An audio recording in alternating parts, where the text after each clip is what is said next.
The Clippers world is caving in. Evidence now shows a Clipper owner gave an emergency payment funneled to Kawhi. Makes Steve Ballmer's excuse about not knowing anything a joke. But that's just one new piece of reporting. At this point, even if Adam Silver wants to slap the Clippers on the wrist, he can't. Gotta do something. But what will he do?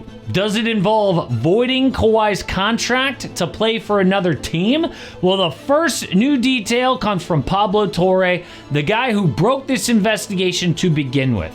He says Eco Company Aspiration paid Kawhi a no-show job for $28 million in cash, $20 million in stock. That just days after Steve Ballmer invested $50 million into the company. Obvious salary cap circumvention. But Ballmer says no, they defrauded me. How was I supposed to know what else they were doing? Well, new evidence suggests that's a lie.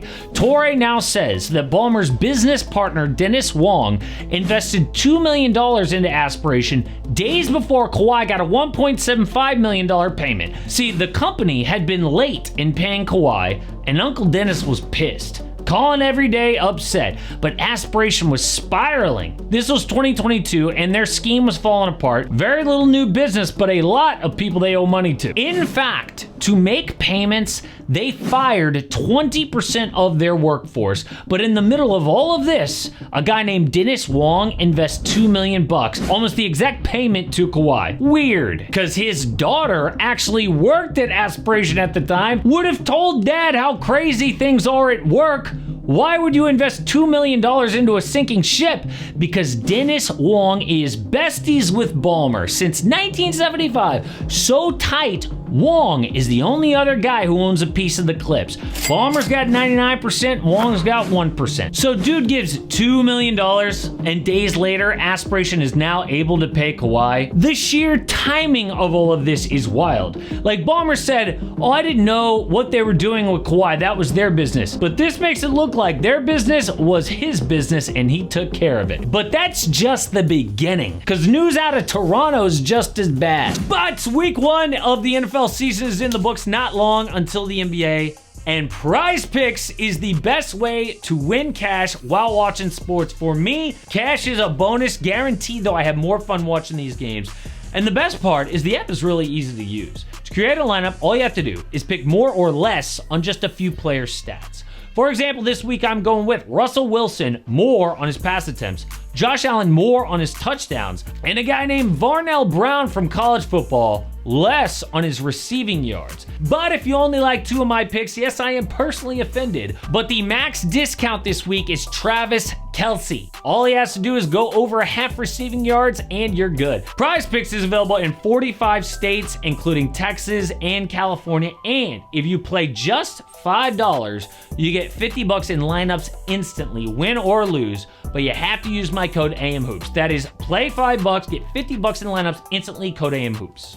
So Bruce Arthur of the Toronto Star says the scandal dates back to 2019. At the time, Kawhi was a free agent, and his uncle Dennis had outlandish demands to the Raptors for him to stay.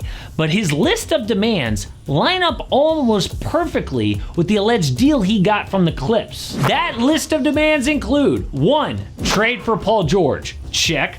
2. An ownership stake in the Toronto Maple Leafs. But they told Uncle Dennis, dude, that is literally impossible. It would be so obvious we're giving you a stake in one of our other companies, we cannot do it. But number 3, to have at least $10 million in sponsorship money lined up outside of his contract. The Raps said, great!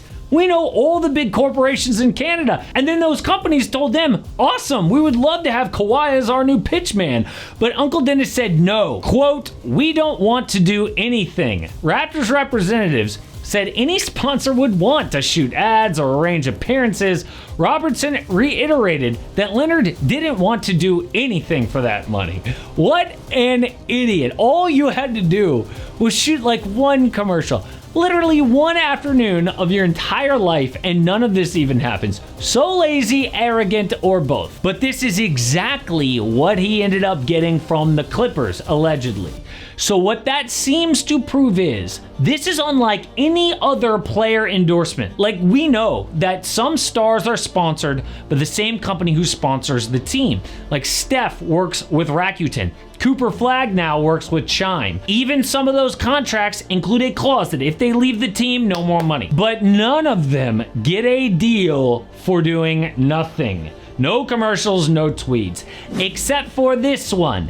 The exact thing that Uncle Dennis demanded. How can anybody defend this? Well, Mark Cuban has from day one. He said, I know Steve Ballmer, he's not that dumb.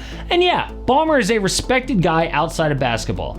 People know him, say he doesn't have this dark side that could potentially ruin the Clippers. And yes, we do have that DeAndre Jordan thing where he tried to hook up DeAndre with $200K on the side. But that was a one-time thing, not the end of the world. But what if there was a pattern?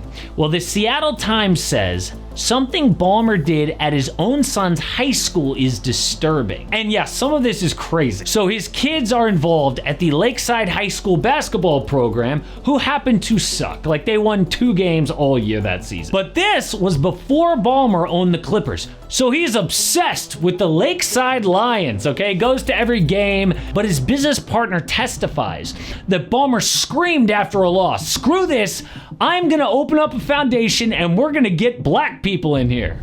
What? So they brought in a new coach who Ballmer is alleged to then help pay under the table. Gave him a side job at this foundation, which also raised visibility to recruit new players. And one of those new players got to skate by classes and live in a $6 million mansion. And it worked. Lakeside wins a district title for the first time in 14 years and eventually goes to the state title game. Yeah! Is this not a pattern? It reminds you of Vivek Ranadive, who owns the Sacramento Kings. This guy coached his daughter's middle school team.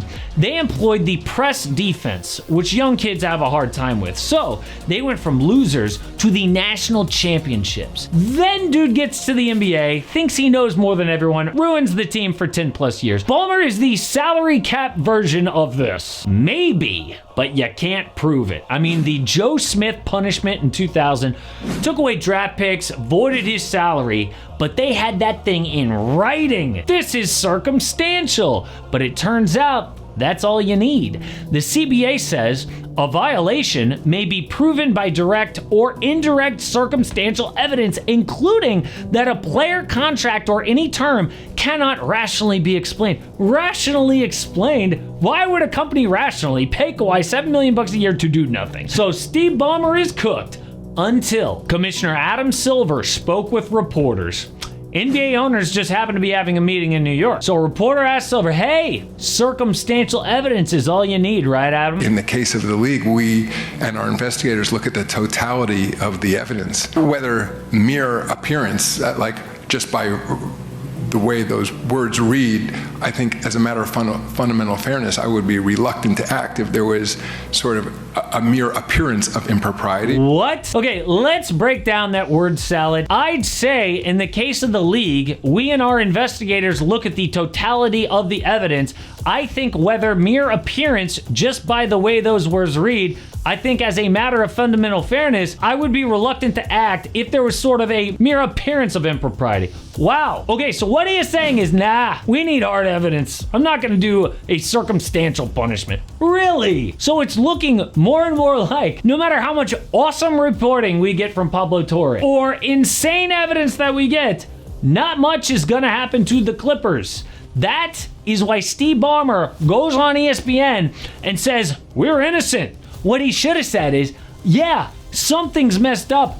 Obviously something happened here. We're not dumb. I knew nothing, but somebody did, and I'm gonna find that perpetrator and fire them. But no, he said, we're innocent. There's nothing to see here, because he knows Adam Silver and these NBA billionaires are going to have his back no matter what. But how about some good news in the NBA for a change?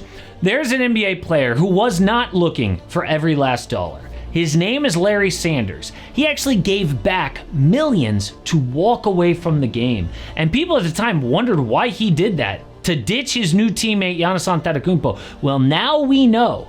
And why he did it, what he's doing now is amazing.